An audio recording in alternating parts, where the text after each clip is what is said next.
amigos, amigas de Círculo Abierto al Aire.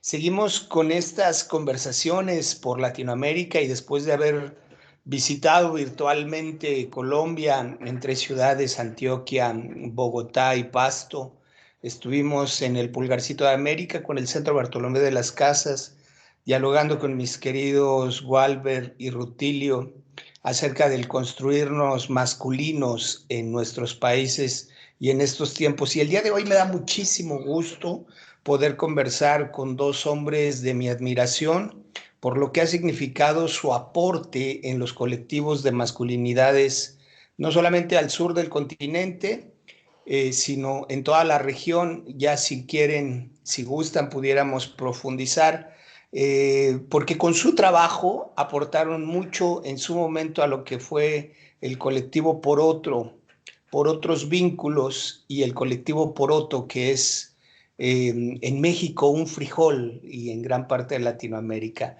Pero más allá, cada uno ha aportado desde su activismo y su involucramiento en la academia reflexiones y muchísimo trabajo a las masculinidades. Estoy hablando de Francisco Antonio Farías y Devanir da Silva. Qué gusto verles, compañeros, hasta el sur, en Santiago de Chile.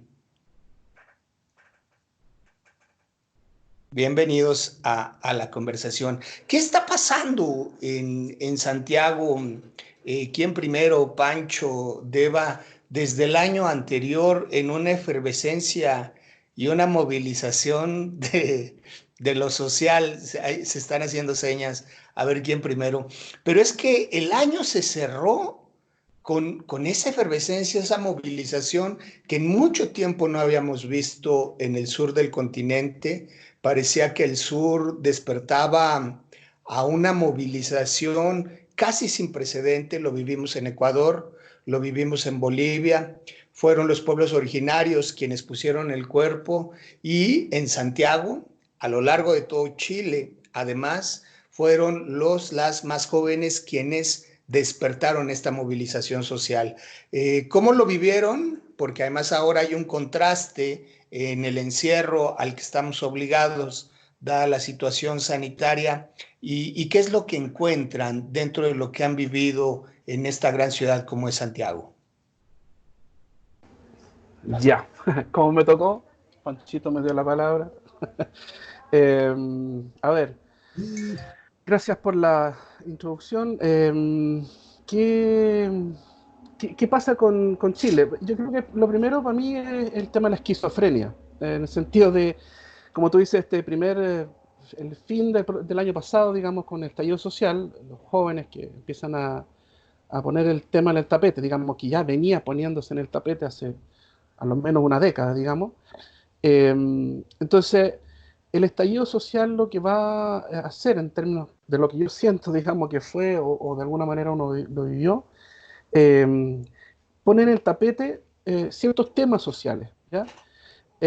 Y arrastra consigo otros que vienen ahí detrásito, digamos, porque evidentemente un estallido social tiene varios frentes, digamos, y nos invita a salir, ¿ya? Y con el coronavirus, digamos, estamos saliendo y de repente tenemos que volver al espacio doméstico, digamos. Entonces es una cosa esquizofrénica, digamos. Salimos a la calle, digamos, al espacio masculino, y de repente el coronavirus nos hace volver, digamos, ¿ya? Entonces en poco tiempo nos toca vivir un espacio en general social como de salir y después de entrar, ¿ya? Y eso genera obviamente toda una discusión social, pero también en lo íntimo genera una reestructuración, ¿ya? Tanto en las parejas y todo. Y como te venía comentando, digamos, en cosas más banales, digamos, reordenar la vida común, básica o propia, digamos, desde lo más íntimo, ¿ya? Y de verdad yo creo que Chile está, y uno está repensando hartos aspectos, desde lo reproductivo, la salud propia, los vínculos con los viejos, con los papás. Eh, yo tengo una mamá en una casa, un hogar de ancianos, digamos, entonces ellos están también enclaustrados hace más de una semana, así, estrictamente, digamos. Las relaciones de pareja también se ven tensionadas. ¿Qué hace uno en términos de trabajo, digamos? de esto del teletrabajo, digamos, qué implica, eh, y volver a todo estar en la casa, digamos. O sea, yo creo que ese es un desafío de los varones de uno, en particular, que exige, digamos, el contexto exige mirarse, ¿ya? Volver a mirarse lo interno de manera colectiva, ¿ya?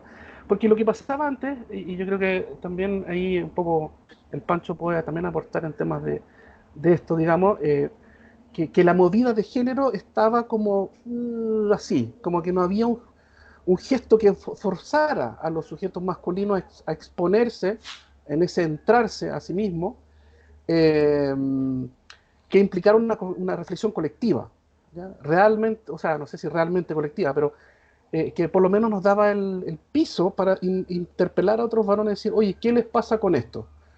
Y yo creo que eso, el tema del coronavirus, genera una vivencia común, así como el terremoto, digamos, como un evento natural, este evento biológico a su vez también insta a pensar un evento social al cual, o una vivencia social al cual ahora hoy día se empieza a compartir, ¿ya?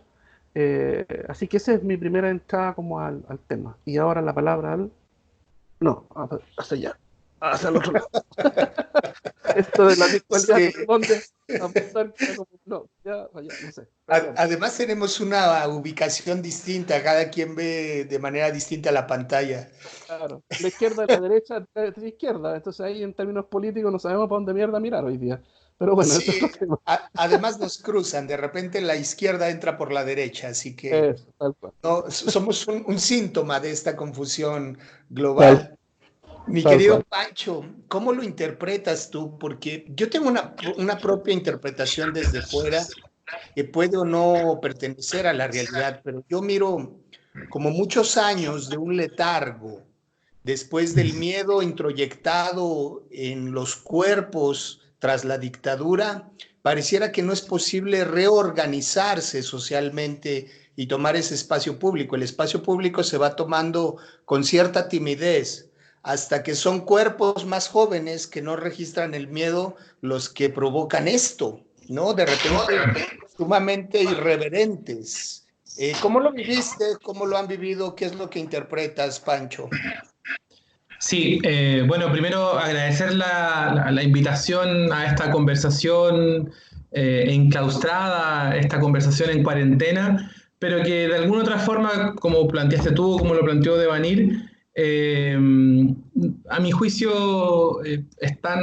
todos estos elementos están vinculados, se han ido enredando, y mi interpretación es que desde el 18 de octubre a la fecha, por lo menos en la región chilena, lo que hemos venido viviendo tiene que ver con una serie de eventos que ponen de manifiesto, que evidencian la precarización de nuestras condiciones de vida.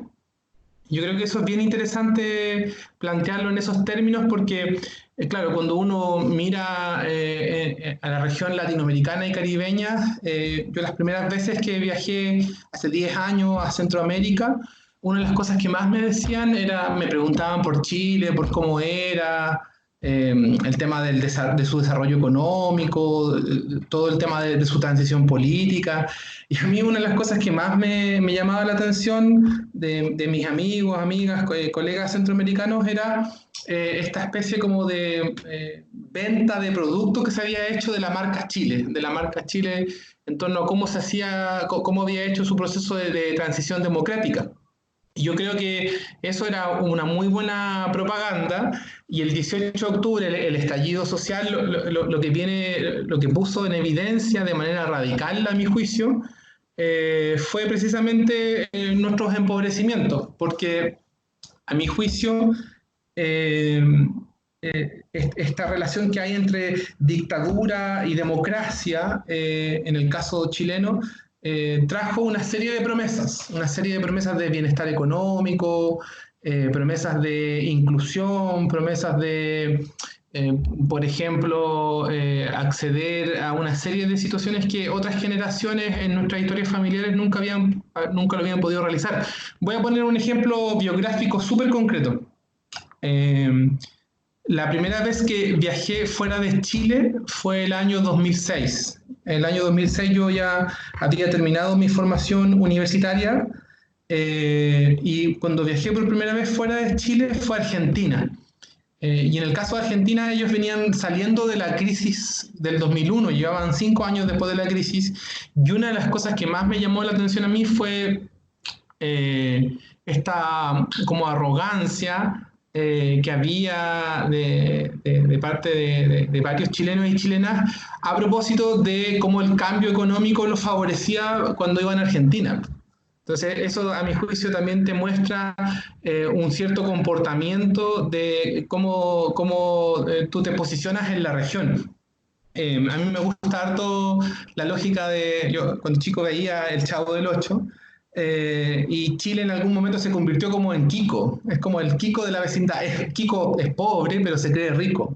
Entonces, es un vecino engreído, un vecino que eh, tiene ahí unas ciertas características y que de alguna otra forma, a mi juicio, y ahora con lo que estamos viviendo con el tema del coronavirus, y toda esta crisis sanitaria, social, política que estamos viviendo, de alguna otra forma lo que muestra y con radical fuerza en el caso de Chile es cómo nuestras necesidades de acceso a la salud, de educación, de recreación, se convirtieron en negocios. Uno de los grandes afiches que vi en las protestas y que se venía repitiendo era que de cada una de nuestras necesidades han hecho un negocio. Y eso es bien decidor porque, por ejemplo, ahora con la cuarentena, con todas estas medidas restrictivas que estamos viviendo a nivel de salud, no es lo mismo vivírsela con condiciones materiales que la posibilitan versus a personas que todavía están teniendo que trabajar sin los mínimos necesarios para resguardarse. Entonces, si yo tuviera que cerrar una primera idea, yo me debería decir que estamos frente a un escenario que nos muestra lo precario de nuestras condiciones de vida en la promesa de bienestar que había hecho el neoliberalismo. Pancho, Deva, ¿será Chile una clara manifestación del declive del neoliberalismo? Es decir, el neoliberalismo nace justamente en Chile y escuchándoles me queda un poco la duda, ¿cuál es el sentido real de la democracia o la alternancia que se vivió en Chile, dado que hay 4 administraciones cambiando únicamente de manos entre Bachelet y Piñera? Parece que no se podía acceder a una mejor calidad de vida, sino en todo caso al endeudamiento, de acuerdo a lo que escucho. ¿Es así? ¿Cuál es la interpretación del Chile actual tras estas 4 administraciones? Sí, ciertamente o sea, bueno, aparte que mi vivencia particular, a propósito del tema de la dictadura, etcétera, yo soy parte de una generación del exilio, entonces mi vivencia vital no necesariamente está en Chile, en la dictadura, entonces yo parto también desde otro lugar, en términos vivenciales, yo no parto del contexto de la dictadura, sino que yo llego a Chile alrededor del 2000, o sea, 97 en particular, ¿ya? Entonces también yo llego a un Chile, o tengo en mi memoria un Chile distinto al que vivió Pancho, por ejemplo, ¿ya? Eh, yo vengo de Suecia, vengo de una vivencia de una burbuja, entre comillas, y el exilio, en fondo, es otro lugar desde el cual miro también a Chile, en un tiempo que yo no lo viví. Eh, Porque también Suecia tiene un modelo socialdemócrata o socialista o con pretensiones socialistas, eh, pero ya en Suecia también se vive el proceso de declive de ese proceso hacia el final del 90, ¿ya? Eh, entonces, claro, al llegar a Chile, ver también lo que yo no vivencia ya, el tema de la pobreza, las poblaciones, un sinfín de elementos eh, que Chile tiene o tenía, digamos, en ese momento, el tema de las micros, la pobreza, que gente pide, entonces, dinero en la calle, etcétera. Eso yo no lo viví, ¿ya? O sea, entonces, cuando llego a Chile hay un shock cultural en ese sentido, de clase, ¿ya? Entonces, evidentemente el modelo neoliberal o capitalista al extremo, digamos, en Chile, como dice el Pancho, este marketeo, digamos, esta superficialidad del paraíso, digamos, que se vende, evidentemente con este estallido social y el coronavirus, eh, lo que pone de manifiesto es que los cimientos no están ahí. ¿Ya? Una de las grandes preocupaciones hoy día, en estos días, digamos, es el tema de que la gente sale a trabajar mal, usa los medios de comunicación, se contamina o hay posibilidad de contaminación con el virus, y eso es una condición sine qua non, digamos, eh, por ejemplo, el caso de los delivery, de los chiquillos que andan en bicicleta repartiendo comida. ¿Ya? Ellos no tienen seguro social, son contratos precarios, si es que lo tienen. Entonces yo creo que también ahí hay un relato, digamos, que cruza masculinidad y capitalismo en el sentido de que son estos varones que salen a transportar comida para otros, digamos. ¿Ya? Entonces, ese nivel de la precarización es un tema que no solamente es una fiscal, sino que la pregunta es, en Perdón, ¿de cómo perdóname, Deba, te esto, voy a no? interrumpir porque hay un micrófono abierto, no sé si es el de Pancho, y Ah, ya. excelente, ahí ya te seguimos. Gracias, Pancho. Eh, lo que pone de manifiesto, yo creo, la dimensión social de la crisis, digamos, con el estallido social y el coronavirus, es evidente, digamos, y la pregunta es si hoy día podemos rastrear, digamos, en vivo y en directo, por decir así, esta crisis porque, claro, antes se hablaba de una crisis del modelo masculino hegemónico, etcétera, pero la pregunta era hasta qué punto había una crisis que permitía una nueva, entre comillas, una nueva masculinidad. Hoy día hay una vivencia del estallido y de la coronavirus que por lo menos empieza a permitir escarbar en esta vivencia de lo masculino y si el macho proveedor o el que tiene que salir a la calle, el paremán, digamos, todas estas figuras, digamos, masculinas, hasta qué punto los cimientos de esas figuras realmente desde la vivencia tienen un sustento. ¿Ya? Entonces yo creo que también con la dimensión de clase que uno se analiza, uno cruza por género y efectivamente también la dimensión de lo étnico, ¿cierto? Los varones mapuches que está, porque en el fondo había una idea de cómo los varones mapuches decían, ven, nosotros estábamos demandando, haciendo estas demandas hace mucho tiempo atrás. Ahora, cuando el hombre Winca cae en la cárcel, ustedes no escuchan. Entonces también hay un en segundo plano, evidentemente, hay una interpelación también desde el hombre mapuche respecto al tema de estallido social.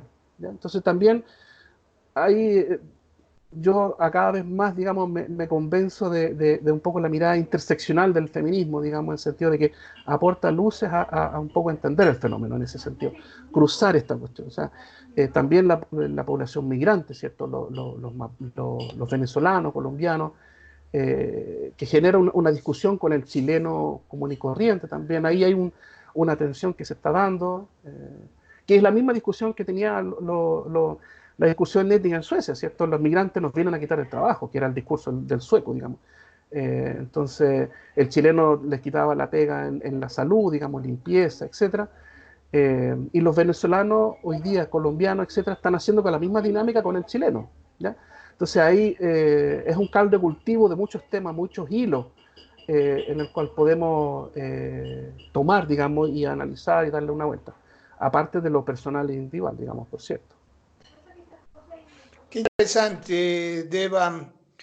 Nos empieza a introducir a actores sociales clave en esta transformación del Chile moderno, como es el construirse masculino, pero también este aporte de la lucha feminista, que por lo menos en el sur del continente, en Argentina y en Chile, que es donde nace la marea verde, se ha determinado el rumbo, el cauce de lo que se ha hecho extensivo a lo largo de Latinoamérica. El aporte, por ejemplo, tan creativo de las tesis para resignificar en Un violador en tu camino el rumbo de la lucha, lo podemos mirar también en la forma en la que se plantearon las primeras movilizaciones. Es decir, si miráramos el manual de intervención social, o de movilización social no violenta, encontraríamos que Chile empezó a hacer una fiesta en las calles, el que no baila no pasa, por ejemplo, ocupó y resignificó la Plaza Italia como la Plaza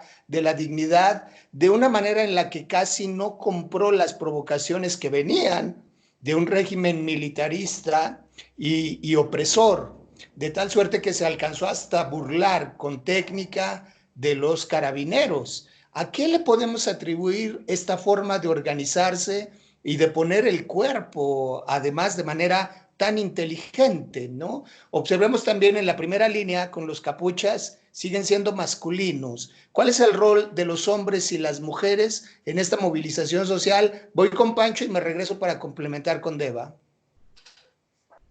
Sí, mira, voy a tratar de responder la pregunta que tú hiciste sobre el neoliberalismo en Chile y lo voy a tratar de graficar en algo súper concreto, que es la promesa de ser alguien en la vida a través de la educación, del acceso a la educación superior. En Chile nosotros tenemos índices de finalización de los años de escolarización altas, sobre el 90% en la educación inicial y en la educación media,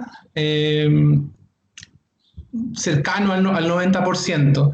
Y cuando llega la democracia, cuando llegan los gobiernos civiles, se amplía todo el mercado de la educación y ahí se hace una promesa. Y la promesa es que, a diferencia de las generaciones pasadas, un grupo importante de la sociedad va a poder estudiar en la educación superior, pero ese ingreso a la educación superior, que está conectado con el ciclo de movilización social estudiantil, estaba de la mano del tema de la deuda, lo que tú preguntabas, José Alfredo, de cómo la deuda configura formas de trato, relaciones sociales, y en ese sentido es bien interesante porque, a mi juicio, cuando uno mira el ciclo de movilización en Chile de los últimos 30 años, un actor innegable que no puede poner sobre la mesa es a las y a los estudiantes, a los mundos juveniles, en torno al reclamo de cómo esta promesa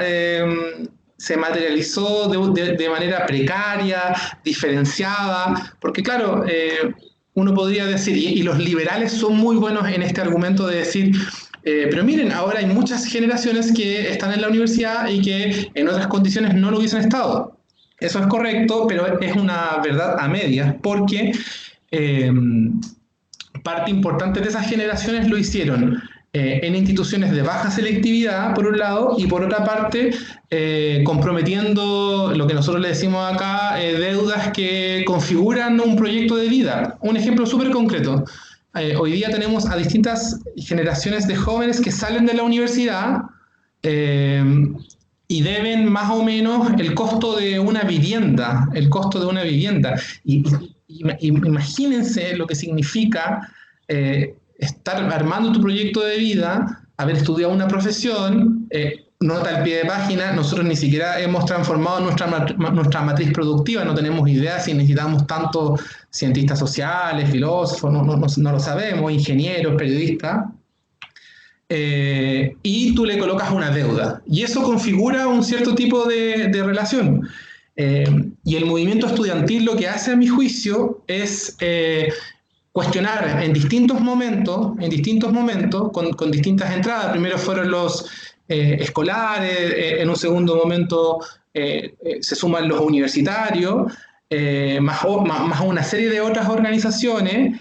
Y ahí mismo se cruza todo el movimiento de mujeres, el movimiento feminista, el movimiento LGTBI, todo el movimiento de género, por decirlo de algún modo, y fortalece este cuestionamiento a la sociedad chilena. Entonces yo creo que eso es interesante y lo pongo en discusión porque de alguna otra forma lo que yo veo a partir del 18 de octubre, la fecha, tiene que ver con todo lo que ha pasado, tiene que ver con hacernos preguntas incómodas, en un primer momento a la promesa de bienestar que la sociedad chilena había hecho con su democracia neoliberal, Y en un segundo momento, o en paralelo, para no decirlo como en términos de momentos, tan etapista, cómo también aparece la pregunta por las relaciones de género. Y ahí, a mi juicio, lo que tú planteabas de lo de las tesis, las denuncias por acoso en las universidades, las interpelaciones frente a al conjunto de desigualdades que Devanir planteaba, lo que nos muestra es que el tipo de sociedad en el que hemos venido viviendo por mucho tiempo hoy día está siendo cuestionado. No sabemos qué va a pasar, pero al menos una de las cosas importantes que se dice acá es que hay una consigna contra los abusos, contra el conjunto de abusos. Y uno de esos abusos es el abuso de género. Qué interesante, Pancho, lo que vas mencionando. Deva, tú querías agregar elementos sobre la forma en la que se reacomodaba lo doméstico, pero también lo social. ¿Cuál es el rol de los hombres y el aporte de los hombres y las mujeres en esta nueva articulación del Chile de hoy? A propósito, dame 2 segunditos. Ah, Está no pidiendo te asistencia preocupes. ahí un chiquillo. Dale, por favor. Mira, una cosa, o sea, 3 cositas y partimos por... Y aquí hay un interlocutor, el quinto integrante de la familia. No te preocupes. Están aquí mostrándome. No, el detalle que tú mencionaste al principio es el tema cómo los varones nos metemos en esto, etcétera, no desde una lectura de la masculinidad, pero sí como sujeto. Ah, ahí estás tú. Bienvenido a la conversación. Nos da mucho gusto que te sumes. Esta es una transmisión, como sabemos, desde casa y Desde entonces casa. se van a sumar los chiquillos y las mascotas y los gritos de la vecina. Así que nos da gusto que te sumes también. ¿Qué vamos? Voy a comer al tiro, ya. El caso me acordaba cuando el Pancho decía ahí, o tú comentaste, el silbador, a propósito de la relación con los carabineros, los masculinos, la tensión esa. Y él se pone a frente de la moneda a silbar, ¿cierto? Empezar a silbar así todo el rato, y no deja de silbar hasta cuando lo vengan a preguntar por el carnet, y sigue silbando, ¿ya? A propósito de esa intervención creativa. Y fue una persona nomás, no fue un colectivo, no, una persona. Y silbaba y silbaba y silbaba, y con una mano sacaba el carnet y con la otra mantenía no sé qué cosa. Y fue un gesto como de lúdico, digamos, como tú decías, como las tesis, etcétera, no violento, digamos. Porque, claro, la reacción del sujeto masculino es, como el Pareman, digamos, es al choque, digamos. ¿Ah? Hablar el mismo idioma de la violencia en ese sentido.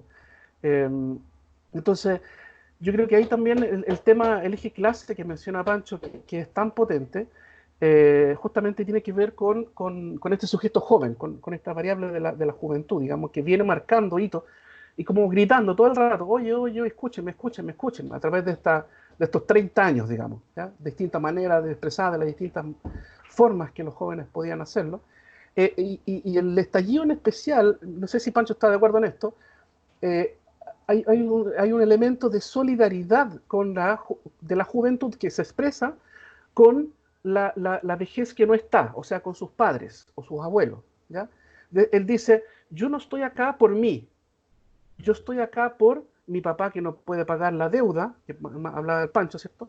Mi viejo que no tiene cómo pagar los medicamentos, estoy acá por esos viejos, no estoy acá por mí, no es un relato egoísta, por decir así, no para decir que los otros son egoístas, digamos, las otras movilizaciones son egoístas, pero son relatos de sí mismo, para sí mismo.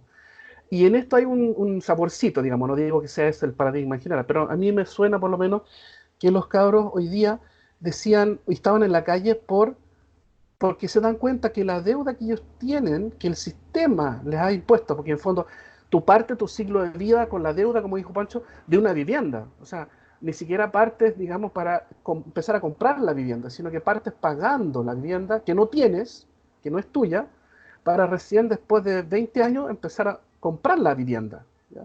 Que un poco esta mirada un poco más material respecto a cómo uno vive el ciclo vital, digamos. Entonces este elemento de la solidaridad encuentro que es un tema, eh, por supuesto que no soy investigador de todos los movimientos sociales, ni menos los jóvenes, pero siento que fue este un sabor, es como un ingrediente extra en la juventud de hoy día, digamos, que yo estoy en la calle por los viejos, por mis papás, porque ellos se sacrificaron de tal manera para tratar de lograr algo que ellos no tuvieron y que el sistema prometió, pero yo tampoco lo tengo, ¿ya? Entonces, y ahí se rebalsa el tema, digamos, ¿ya? Entonces, yo creo que ese es un elemento como que quería agregar a la discusión nomás. Y me parece muy valioso, Deva, y le voy a mandar la pelotita a Pancho, por su cercanía en el trabajo y desde la academia con Claudio Duarte. Frente a esta mirada que puede ser de ida y vuelta, ¿será que se ha ganado terreno también de la mirada de los más grandes para con los más jóvenes? Es decir, el adultismo también fue puesto en entredicho, lo mismo que la forma de organización social. Miramos de manera distinta la organización y la convocatoria de las jóvenes en este Chile, Pancho. Sí, yo estoy de acuerdo con lo que han planteado ambos en términos de que en esta conflictividad social que nosotros estamos viviendo, el componente generacional es un buen lente, es una buena perspectiva para mirar a nuestra sociedad, para ver los conflictos que tenemos, para ver también dónde tenemos puentes rotos y de alguna otra forma en las manifestaciones uno podía ver cómo estaba presente este elemento de solidaridad, como en Chile, para ponerlo como en contexto, durante la última década se vinieron desarrollando una serie de manifestaciones por distintas necesidades. Algunos a esas necesidades las leen como el tema de los derechos básicos, el tema de los fondos de pensiones, el tema de Chile, por ejemplo, está viviendo un proceso de certificación a propósito del tema del cambio climático, las luchas socioambientales, las luchas feministas, las luchas por el derecho a la educación, y en fin, y todas esas manifestaciones que nosotros vivimos durante una década, en la última década, el movimiento mapuche por sus luchas contra el Estado y la criminalización que hace y la ocupación de sus tierras, todas esas luchas de alguna forma, en mi lectura, puedo estar totalmente equivocado, es que quedan de manifiesto el componente intergeneracional. En el fondo, se decía por mucho tiempo, y hay un mural muy bueno que dice que no son 30 pesos, que fue el gatillante, los 30 pesos, el aumento del coste del transporte del metro de Santiago, sino más bien son 30 años. O sea, lo que nos está diciendo ahí es que es cómo hemos construido esta sociedad, quienes no han participado, a quienes se les han impuesto un conjunto de leyes que precarizan su vida, que los empobrecen. Entonces yo creo que el componente generacional ha sido importante y yo creo que no hay que perder de vista que, a propósito del tema de los cuerpos, que hay distintos modos de manifestación. Y en ese sentido yo creo que es importante decir, mira, acá lo que se está tratando como de modificar tiene que ver en el fondo con poder construir un nuevo imaginario donde algo que, no sé, pues para alguien que estudió con educación pública de calidad, le puede parecer irrisorio que aquí, incluso las universidades que son públicas, funcionen como privadas. O sea, la lógica que hay de fondo está muy instalada. Y en ese sentido, yo creo que lo generacional es importante por el tema de la actoría de los mundos juveniles en el último tiempo, en los últimos 2 décadas, y también cómo muestra también las tensiones generacionales. A propósito de tu referencia a Claudio Duarte y su trabajo en los temas de juventud y generaciones. Porque también un reclamo, a propósito de esto del no más abuso, tiene que ver con el abuso de poder. Y uno de los abusos de poder que se ha venido poniendo en cuestión es el abuso de poder del mundo adulto. Es el abuso de poder que yo ejerzo como docente, como papá, como amigo, como dirigente social. También hay un reclamo fuerte por el abuso que nos otorga esto de ser considerados y ser tratados como mayores en nuestra sociedad.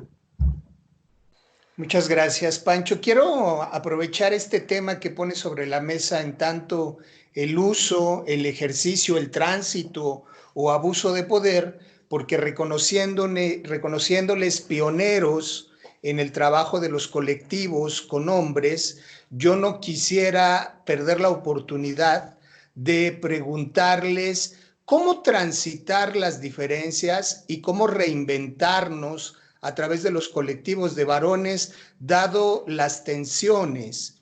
El colectivo Poroto es tan importante en su aporte como referente de esta articulación, porque hoy en día justamente encontramos muchos colectivos al sur, en Uruguay, en Argentina, convocando a encuentros antipatriarcales, pero ustedes recordarán que ustedes justamente fueron quienes convocaron probablemente al primer encuentro latinoamericano de colectivos de varones en el Quisco. A partir de ahí, lo que viene es una difuminación del trabajo de los colectivos, unas tensiones, unas confrontaciones. ¿Cómo se trascienden, cómo se superan y cómo es posible reinventarse o seguir en la militancia desde lo individual y abandonar lo colectivo? ¿Será que los hombres no podemos articularnos o cuáles son los retos que necesitamos enfrentar? Puedes contestar, por supuesto. Sí. Es que yo creo que es la pregunta. Yo creo que el Pancho también comparte mucho, o compartiría de que lo que planteas tú, José, yo creo que es en mayúscula la pregunta que por lo menos cuando yo ingresé, bueno, Pancho estaba desde antes, digamos, yo ingresé un poquito después, es la pregunta que ha estado, digamos, rondando este tiempo. De hecho, Pancho también habla y él siempre ha dicho, digamos, y yo me adjunto a esa frase, digamos, de que en los varones hay una movida de género. Hay algo delata, digamos, de que los varones, si bien no estamos como antes, pero tampoco somos un movimiento social, en estricto rigor, si uno compara con movimiento mapuche, feminista, etcétera, etcétera, digamos. Pero hay una movida, entonces hay como una idea germinal en ese sentido.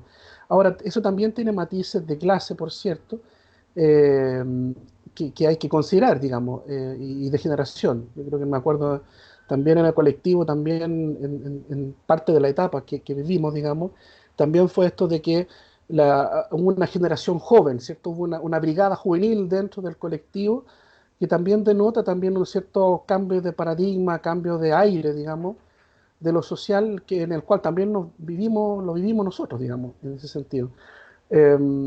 Y la persistencia o la pervivencia, digamos, de un colectivo.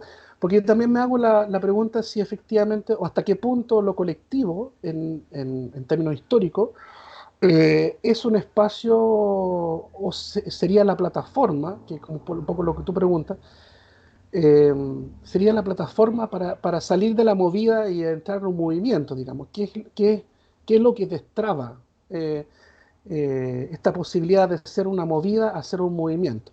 ¿Debe ser así? También es una pregunta. Yo creo que hay hartos elementos que hacen difícil el análisis, digamos, por lo interseccional, digamos. Ups, aquí llegó una galleta que interrumpe mi reflexión, pero bueno. Solo quiero una. Sí, lo quiere una. Bueno. En realidad aporta la reflexión, sí se nos sentó. También puede ser. Una galleta Oreo. Ya, vamos a ver que... Claro. Entonces hay hartos elementos que, claro, como estamos sobre la cresta de la ola, como decimos, digamos, es difícil, digamos, vivenciarlo. Entonces lo que yo sí sé, digamos, es que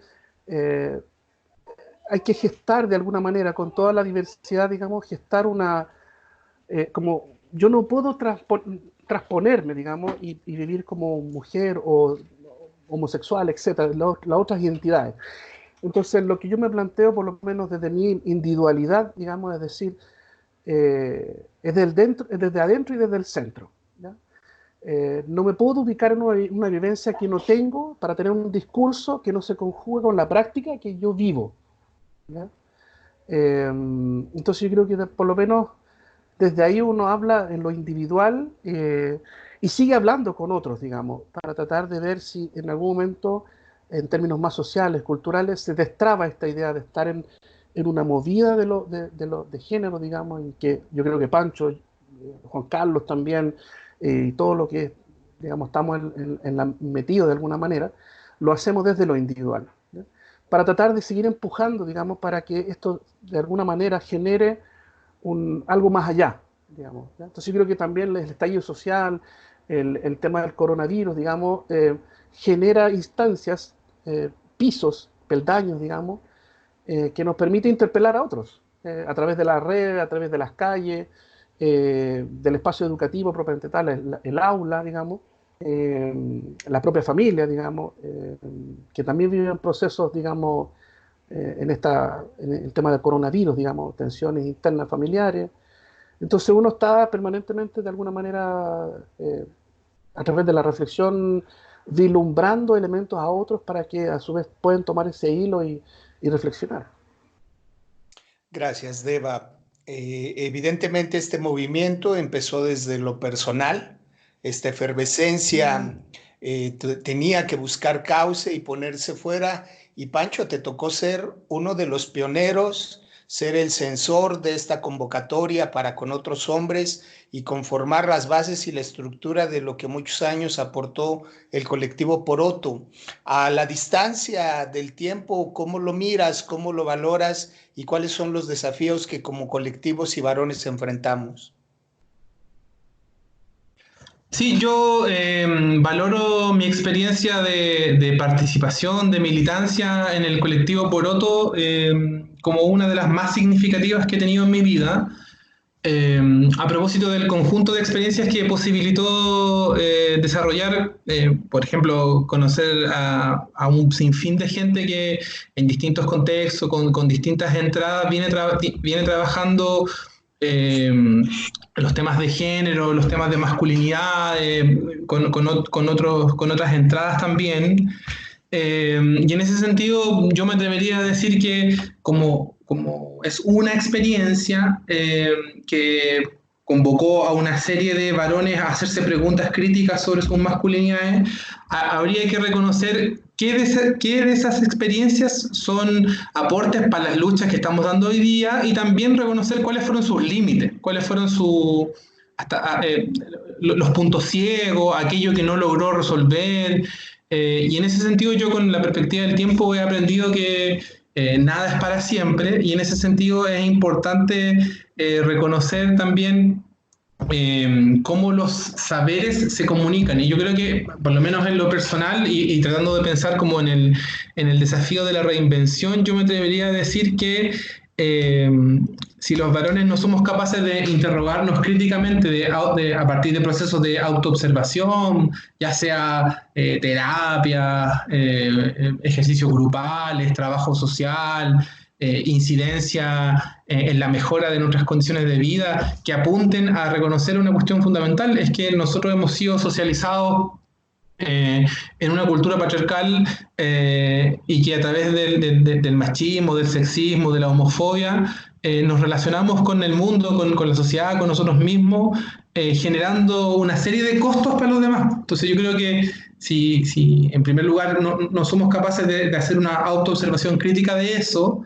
va a costar, porque yo podría adherir a una serie de consignas, pero si eso no soy capaz de transformarlo en acciones, ahí va a quedar un poco cojo, por un lado. Y en segundo término, no tengo tan claro cuál es la modalidad en la cual esto tiene que expresarse, si es a través de colectivos antipatriarcales, si es a través de individualidades que van incidiendo en los espacios en los que están, si es a través de trabajo, de investigaciones, de investigación-acción, no lo tengo claro.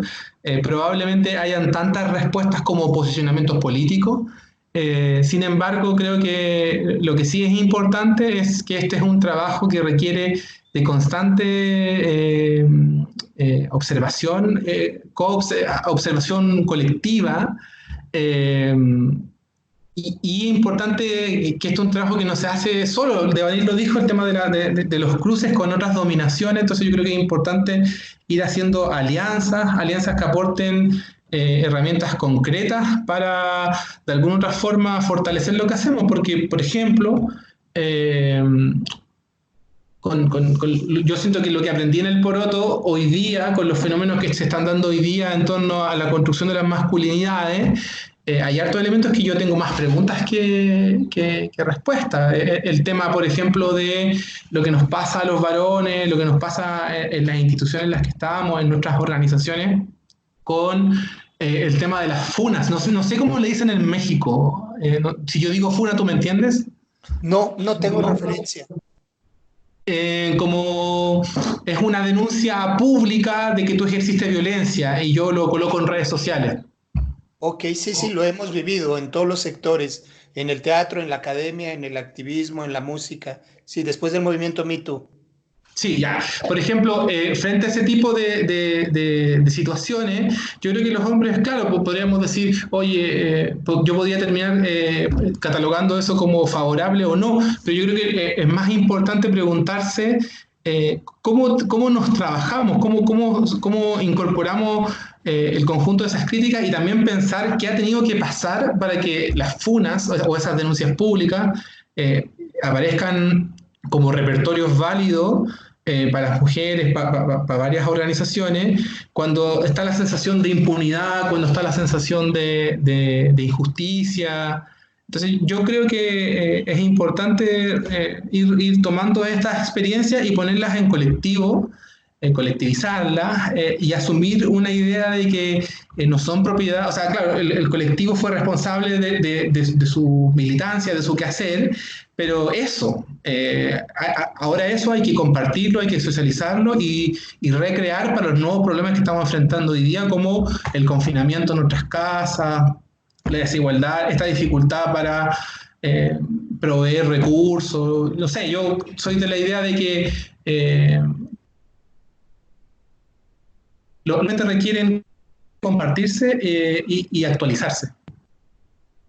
Ya, muchas gracias, Pancho, por los aportes por ahí. Deba ya daba un like y un corazón, y yo también me suscribo. Claro que es importantísimo la manera de cómo repensarnos, y no es que haya una respuesta ni una sola lucha. En ese sentido, pondría en la mesa cómo vincularse, desde dónde poder identificar pautas para la articulación con el movimiento feminista. Es decir, hay quien documentaría ya una cuarta ola del feminismo, en esta ocasión encabezado por las feministas más jóvenes, las colectivas a lo largo de Latinoamérica, y con la agenda principalmente de la despenalización del aborto, una efervescencia que vivió Chile y Argentina hace muy poco. ¿Cuál es el rol de los hombres en esta lucha, en este activismo, dado que la convocatoria es separatista y es muy clara? O sea, a veces ni siquiera como aliados. ¿Desde dónde miran el reacomodo en la construcción de la igualdad que debiéramos tomar, Deva, Pancho?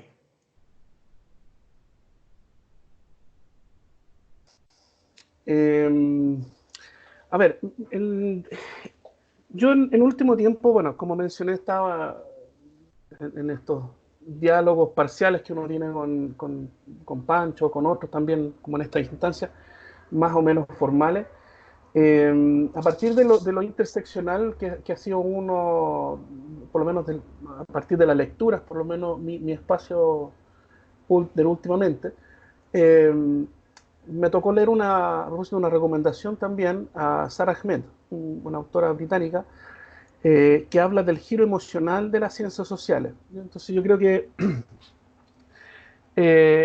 que ahí hay un aspecto de tanto de las ciencias sociales, pero como dimensión en general, digamos, en el cual, situándose de donde sea que uno se sitúe como varón, cisgénero, etcétera, eh, u otro, digamos, esa dimensión de la emocionalidad me parece como un peldaño más en esta posibilidad de generar algo, de generar un caminar que apunte hacia reposicionar la vivencia masculina eh, para lograr destrabar el modelo, digamos. Porque en fondo, ¿cómo se logra, que es un poquito la pregunta, digamos, llevada más allá, digamos, tuya que hiciste antes, cómo destrabar el hecho de que su propio punto ciego, digamos, desde adentro del modelo patriarcal? ¿Ya? ¿Cómo hacer ese proceso de escarbar, detectivesco, de lo propio,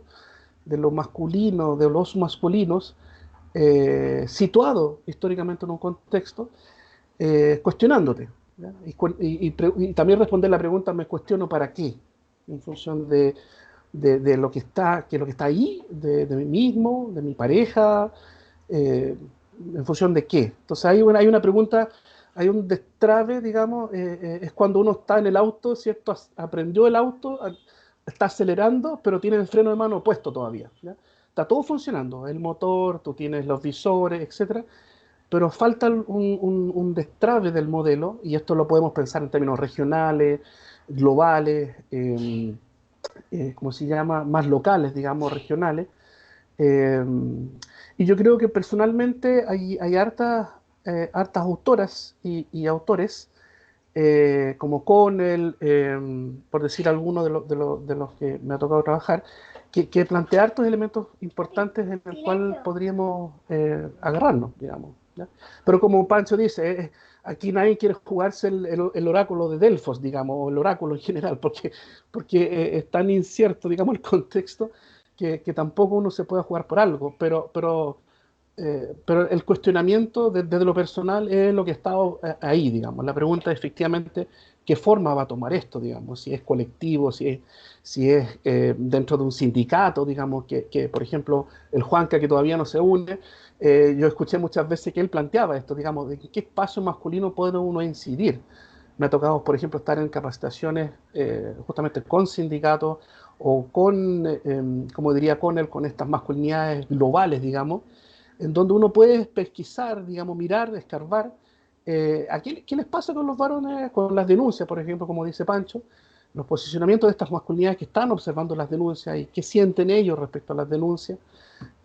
Y uno tratando de decir, bueno, encontrar un punto para meter la cuchara ahí en términos de cuestionamiento. Entonces, también ahí son elementos súper importantes que estamos en la cresta de la ola, digamos, reflexionando, mirando, pensándolo, porque ya no se escribe un libro y se espera 2 años y se empieza a discutir, sino que es esto, digamos, lo virtual, que también ha sido un tema para mí en términos disciplinarios, ¿cierto? De indagar, ¿dónde indagamos de los varones que están diciendo las cosas? ¿Ya? En lo virtual es un temazo, es un temazo. O sea, yo hace un tiempo atrás me pregunté, no me acuerdo si Pancho estaba o no en el 5º encuentro internacional, o coloquio, respecto a los varones y lo reproductivo, ¿ya? Se están preguntando respecto a lo reproductivo y anticonceptivo hormonal que está siendo disponible hoy día. Y yo encontré mucha discusión en internet, digamos. No sé cómo se hace esto. Ah, ya. Un pendrive, aquí me están preguntando cómo funciona. Entonces, yo creo que ahí hay un tema, en lo reproductivo masculino y los varones que están discutiendo, por ejemplo, en sitios como Automóvil Club de Chile, respecto a lo reproductivo. Entonces, es como el pulpo esto, como diría un poco, como el Pancho dice que es como no sabemos por dónde agarrarlo, digamos. Bueno, saca una última galleta. Entonces es como el trabajo del pulpo, o sea, estar pendiente, como el camaleón en todos estos fenómenos, microfenómenos que están ocurriendo y escarbar, tratando de generar una incomodidad en otros varones, en sí mismos, respecto a estos temas y otros tantos más. Muchas gracias, Deva. Qué bonita representación, qué ilustradora la representación del pulpo, Pancho. Y ya casi para encaminarnos hacia el cierre, preguntaría qué tan importante frente a esta coyuntura política y social en Latinoamérica es importante impulsar una agenda masculina basada en qué, o es una trampa en todo caso para distraernos de lo verdaderamente importante. Estoy hablando de la lucha por la despenalización del aborto y de los índices de feminicidios en muchos de nuestros países. ¿Por dónde miras las posibilidades, las alternativas?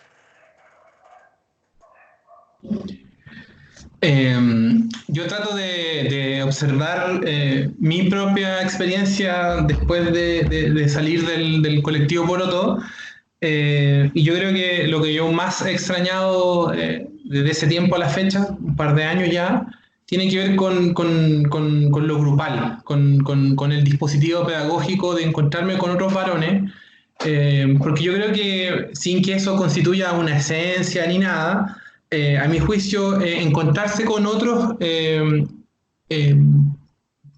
da algunas pistas, nos permite algunas posibilidades, sobre todo para poder poner en relación lo que nos pasa a los varones con nuestras masculinidades en esta sociedad, lo que nos pasa con las denuncias, lo que nos pasa con, por ejemplo, en el caso de Chile, tener a 2 millones, en Santiago, tener a 2 millones de mujeres marchando el 8 de marzo, y que esa marcha que era de carácter separatista, igual fueron varones, por ejemplo. O también lo que nos pasa con las interpelaciones de otros compañeros, con las omisiones que hacemos sobre nosotros mismos. Entonces yo me debería decir, antes de pensar en una agenda o en cómo relacionarnos con el movimiento feminista de mujeres, yo trataría de pensar a partir de estas preguntas, de las necesidades que tenemos, de tratar de construir una cierta metodología, con una cierta pedagogía para poder trabajar nuestras masculinidades, porque yo podría asegurar que alguien que viene trabajando estos temas a nivel académico, a nivel de como investigador o activista incluso, podría ser alguien en el cual alguien podría confiar, pero yo creo que más bien lo que hay que poner en sospecha ese tipo de discurso y poder reconocer cómo el grupo me aporta cuestiones que yo no voy a ver. O sea, en torno a mi construcción de masculinidades hay cuestiones que yo no logro ver, hay cuestiones que tengo una serie de puntos ciegos, entonces yo apostaría, eh, y ahí las colectividades, las organizaciones tendrán que tomar sus decisiones, pero yo apostaría por instancias colectivas, grupales, de reflexión y de acción en torno a esto. Y cuando digo grupo no me refiero necesariamente a un colectivo. Estoy pensando cómo uno, por ejemplo, puede transversalizar estas perspectivas si soy un educador y trabajo con varones, por ejemplo. Si estoy con mis amigos en el fútbol, no sé. Trato de imaginarme una serie de escenarios posibles, pero así como la dimensión individual es relevante, lo es, por cierto, creo que la dimensión grupal nos puede dar fuerza para desde ahí, y si logramos capitalizar algunas cosas, poder hacer nuestros aportes a los planos institucionales y los planos más estructurales. Pero por ahora yo me debería decir, tratar de armar fuerza para desarrollar un cierto espacio de trabajo de estos temas. Pancho, muchísimas gracias, Deva, por las aportaciones, las reflexiones para repensarnos. La verdad es que valoro muchísimo la posibilidad de tener este diálogo ahora tan íntimo desde lo doméstico y al mismo tiempo tan cómplice, tan compañero en el confinamiento que estamos viviendo, apostando porque una vez trascendida esta pandemia y esta contingencia sanitaria, tengamos lecciones, tengamos por supuesto aprendizajes introyectados para repensarnos y rearmarnos de manera distinta en el involucramiento con las demás y con la sociedad. ¿Algo más que les gustaría añadir para ir cerrando, Deva? Sí, a propósito de los recuerdos, la rememoranza que hizo un poco el Pancho ahí respecto a la pregunta, me hizo pensar en, claro, el aporte que tiene el grupo, la sensibilidad que uno puede o no tener en un grupo natural, digamos, que no tiene que ver con esta formalidad de un colectivo propiamente tal, que quizás tiene más fines, entre comillas, políticos, que un grupo para sí o desde sí, digamos. Eh, un momento significativo para mí fue cuando en algún momento en una de estas jornadas de población que tuvimos, que era parte de la estructura formal, digamos, del colectivo, discutíamos entre el tema militancia y activismo, qué estamos haciendo. Bueno, siempre hacíamos preguntas como más esencialistas en ese sentido, digamos. Y en un momento me queda, a propósito del tema de la sinceridad de Pancho, en los colectivos, o en los grupos, digamos, de varones, a mí por lo menos me hizo sentido, y la lección que una de las lecciones que llevo, digamos, el tema de la amistancia. ¿Ya? Entonces, la amistad y la militancia. ¿Ya? La militancia, claro, la discusión era de que militar es de lo masculino que no queremos, por decir así. Entonces, ¿cómo militamos en algo que no es un simple, entre comillas, activismo light, digamos? Y a la vez este componente de la sinceridad, como dice un poco Pancho, ¿cierto? La amistad, del vínculo, entre tanto que somos Juanito y Pérez y Diego, digamos, en ese sentido, ¿ya? Entonces, para mí, por lo menos, me hizo sentido eso de la amistancia, de generar este espacio de la amistad y la militancia en algo que nos concierne, y esa sinceridad que permite que el punto ciego propio sea visto por un otro y demostrarse débil y aceptar lo que el otro ve, digamos, en uno como punto ciego. Yo creo que ese es un punto no menor, que es un poco lo que plantea Pancho, digamos, como que está en la intermediación entre lo individual y lo colectivo grupal. ¿Ya? Eso.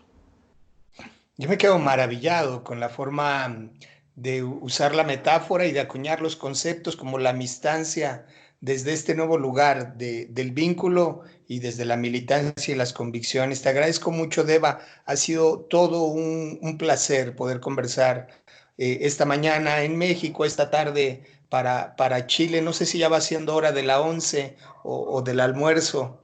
Pancho, algo más para concluir del almuerzo. Vamos a la comida.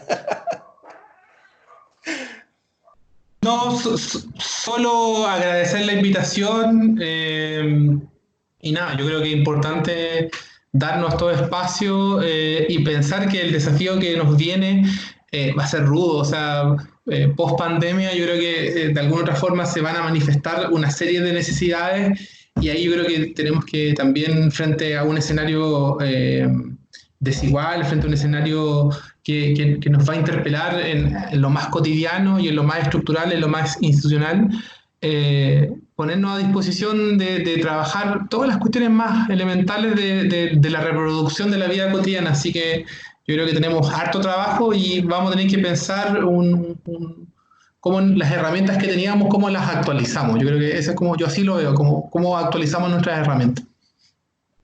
Cómo actualizarnos y cómo resetearnos, como si eso fuera posible en el lenguaje de lo tecnológico. Formatearnos implica todo un reto. Muchísimas gracias a usted que está siguiendo esta transmisión. El programa quedará en las plataformas de Círculo Abierto al Aire, disponible para todo el mundo de manera permanente, pero el gran sabor de encontrarnos a través de este diálogo virtual ya lo guardamos desde el corazón, donde siempre tiene un lugar muy especial la patria chilena, en el corazón y en casa. Les mando un abrazo muy cercano, seguramente estaremos invitando a Juan Carlos para una siguiente conversación. Deva, Pancho, todo mi cariño, estamos en comunicación.